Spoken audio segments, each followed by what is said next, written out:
Hi, this is John Blossom, and this is Robin Good TV for Friday, July 6th.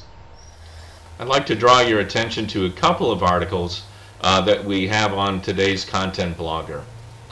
The first article up is from Media Week that mentions that by 2011 they're expecting ad revenues from user-generated content to grow to $4.3 billion. That's versus the expected current run rate of about $1 billion. Obviously a huge rise. Their expectation is that major social media portals are going to be driving the attraction of advertising to social media. I think one part that might be missed in this equation is premium content for social media.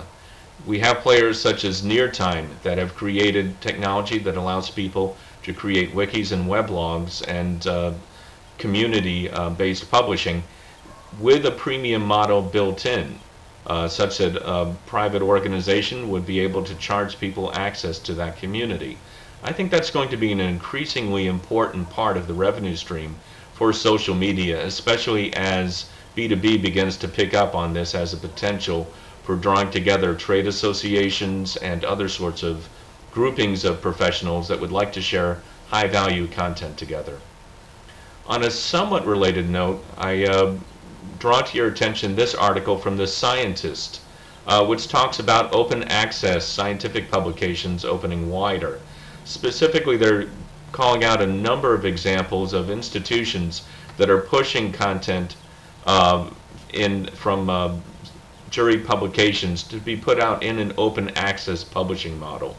For example, there is the Howard Hughes Institute that is expecting people that are publishing through them to have their publications be on the free PubMed Central service within 6 months of publications.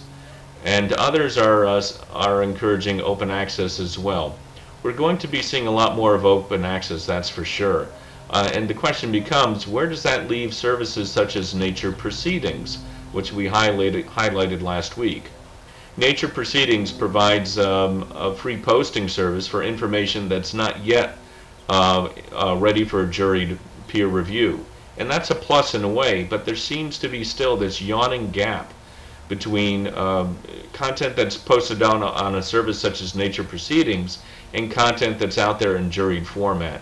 We need to think about how to turn these conversations and raw content more effectively into juried publications as an online process, so that to a certain degree the publication day itself becomes almost a memento of a process that's brought the information up to that point in a continuous development. That's it today. See you next week with more Robin Good TV.